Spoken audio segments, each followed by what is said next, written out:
untuk menjalin, membangun hubungan yang intim dengan Tuhan. Judul khotbah saya dan juga menu ibadah, itu dia, Anda ketinggalan satu, Anda sudah ketinggalan sorga. Jadi tolong dengarkan semua. Sekarang kita di ibadah yang keempat, cemas berpisah dan gumpalan-gumpalan asap kedatangannya. Semua diambil dari kitab yang dihindari oleh orang Kristen. Kitab Kidung Agung itu dikira kitab yang sensual, bukan. Itu kitab yang spiritual, ditaruh di Alkitab kita di tengah, dengan tujuan agar kita bisa bercermin soal hubungan kita dengan Tuhan. Meskipun ini adalah surat nikahnya Raja Salomo atau Sulaiman. Dia kawin sama istri yang sah sih, nanti memang dia murtad. Ya, orang besar pun bisa jatuh kalau nggak hati-hati, kalau nggak waspada. Dia punya 1000 istri itu semuanya nggak sah. Yang nggak sah 999, istri pertama itu yang sah. Nah ini gadis Sunem atau Sulamite woman, agak hitam sih kulitnya. Ya, nanti saya jelaskan di ibadah 1, arti rohaninya apa, kulitku hitam. Apa yang Tuhan cinta? Tuhan tuh kalau cari mempelai, itu seperti apa ya, sifat seperti apa yang Tuhan kehendaki dalam diri seorang Kristen ya, atau dalam gereja. Itu saya tadi jelaskan. Tapi sekarang saya mau bicara tentang bagaimana kedatangan Salomo waktu sunting istrinya. Waktu dia datang jemput itu, itu kan seperti lambang kedatangan Tuhan. Cemas berpisah, judulnya, dan gumpalan-gumpalan asap. Kita baca aja Kidung Agung pasal 3, ayat 1 sampai 11. Ini impian mengenai mempelai perempuan. Di atas ranjangku pada malam hari kucari jantung hatiku, kucari tetapi tak kutemui dia. Aku hendak bangun dan berkeliling di jalan-jalan dan di lapangan-lapangan. Kucari dia, jantung hatiku, kucari, tapi tak kutemui dia. Aku ditemui peronda-peronda kota. Apakah kamu melihat jantung hatiku? Baru saja aku meninggalkan mereka, kutemui jantung hatiku. Kupegang dan tak kulepaskan dia, sampai kubawa dia ke rumah ibuku, ke kamar orang yang melahirkan aku. Kusumpahi kamu putri-putri Yerusalem demi kijang-kijang atau demi rusa-rusa betina di padang. Janganlah kamu membangkitkan dan menggerakkan cinta sebelum diingininya. Berikutnya, iring-iringan mempelai. Ayat 6. Apakah itu yang membubung dari padang gurun seperti gumpalan-gumpalan asap, tersaput dengan harum mur dan kemenyan dan bau segala macam serbuk wangi dari pedagang? Lihatlah, itulah joli Salomo, dikelilingi oleh 60 pahlawan dari antara pahlawan-pahlawan Israel. Semua membawa pedang, terlatih dalam perang, masing-masing dengan pedang pada pinggang karena kedahsyatan malam. Raja Salomo membuat bagi dirinya suatu tandu dari kayu Libanon, tiang-tiangnya dibuatnya dari perak, sandarannya dari emas, tempat duduknya berwarna ungu, bagian dalamnya dihiasi dengan kayu arang. Hai putri-putri Yerusalem, putri-putri Sion, keluarlah dan tengoklah Raja Salomo dengan mahkota yang dikenakan kepadanya oleh ibunya pada hari pernikahannya, pada hari kesukaan hatinya. Judul khotbahnya adalah cemas berpisah dan gumpalan-gumpalan asap. Saya mau sedikit singgung tentang kedatangan Tuhan. Seringkali kedatangan Tuhan itu dijadikan seminar-seminar yang sensasional. Ya boleh juga asal kontennya benar. Tapi kedatangan Tuhan itu mudah dipahami dari sisi kita yang harus selalu berjaga-jaga, waspada, dan selalu menjaga kerohanian kita.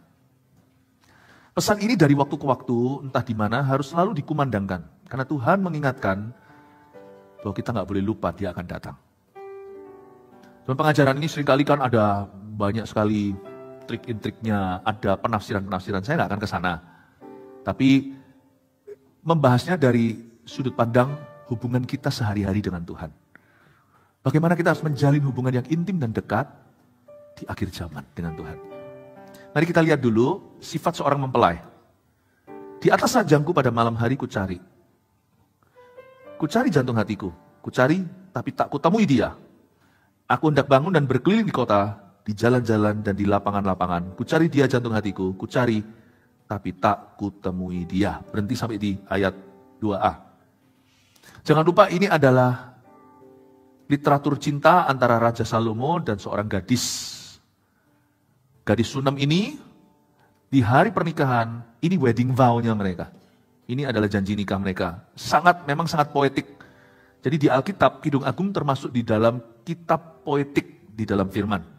Firman Tuhan itu ada kitab sejarah, ada juga yang sifatnya nyanyian seperti Mazmur, ada yang kumpulan Amsal, ada yang literatur yang poetis sekali seperti Kidung Agung, ya seperti khotbah. Jadi ini adalah kitab yang romantis, tapi bicara tentang hubungan kita dengan Tuhan Yesus. Gereja secara korporat maupun kita secara individu. Dan hari mereka menikah, boleh dikatakan di pasal 3 ini sudah ada Kalimat di atas ranjangku pada malam hari ku cari, ini bukan bicara tentang seksualita. Orang itu kalau masih bujangan, hidup sendirian nggak apa-apa. Tapi setelah orang menikah, apalagi kalau dia itu dekat dengan pasangannya, kalau udah biasa tidurnya itu nggak sendiri, lalu habis itu sendirian lagi. Misalnya suami mesti pergi, ada tugas dinas. Atau mungkin istrinya harus antar lihat anak sekolah, kalau anaknya sekolah di luar kota, papanya harus kerja atau luar negeri. Saya alami, tidak ada dua orang sejoli di dunia ini yang sempurna pernikahannya. Konflik mesti ada.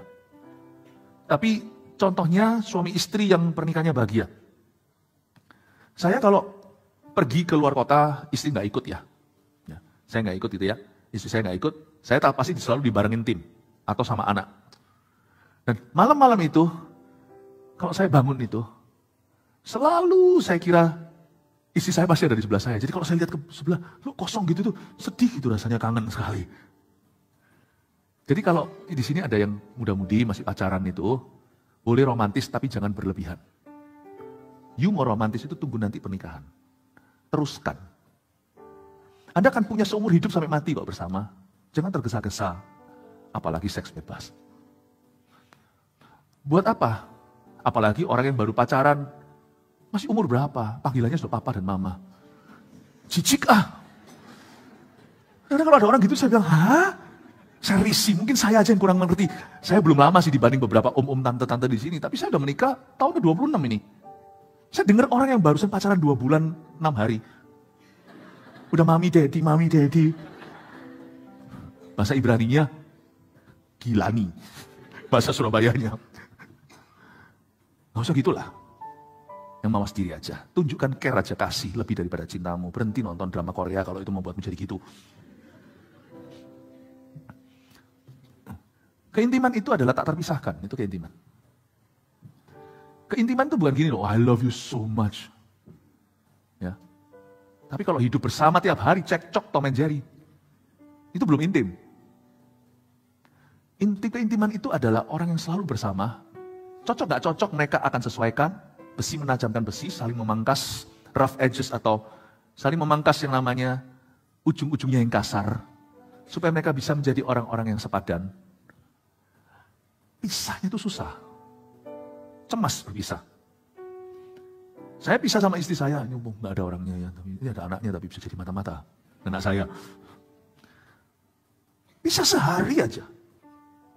Itu rasa gimana? Jadi kalau di sini ada suami istri yang kalau pisah oke, malah happy kalau perlu lu pergi sana jauh sekali. Itu perlu sembuh itu. Karena pernikahan yang sungguh, pernikahan kudus itu enggak begitu. Pisah sehari itu susah.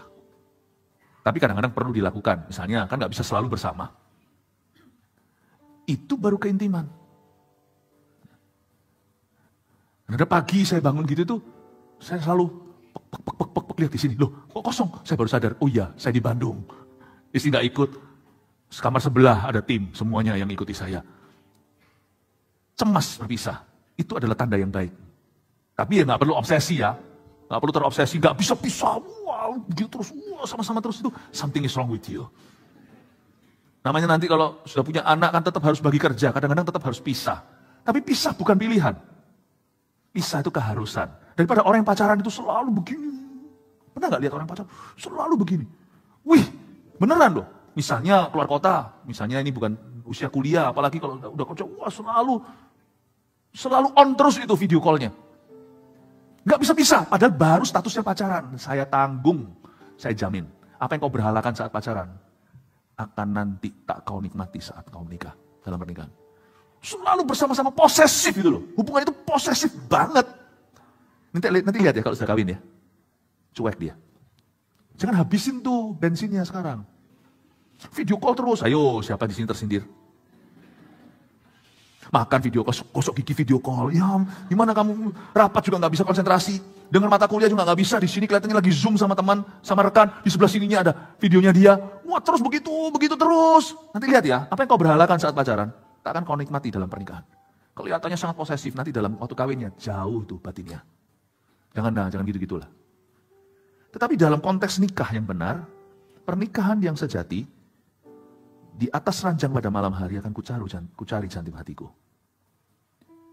I cannot live with you. Bukan di level, I love you, I can live with you. Aku cinta padamu, aku bisa sih hidup sama orang seperti kamu. Setelah puluhan tahun menikah, coba lihat kakek nenek kalau romantis sampai usia senja. Bahkan ketika mereka sudah tidak bisa melakukan aktivitas youthful atau masa muda mereka. Kayaknya mereka itu sudah satu pindang tidak bisa dibelah jadi dua. Kayaknya sudah satu lembar yang tidak bisa dibagi lagi. Kayaknya selalu cari hubungan itu real gitu, sejati. Saya paling kagum kalau melihat papa mama saya. Mereka sudah umur 80. Nggak terpisahkan. Mama saya sehat walafiat, tapi mungkin memorinya sudah berkurang. Papa saya setiap kali jam berapa lus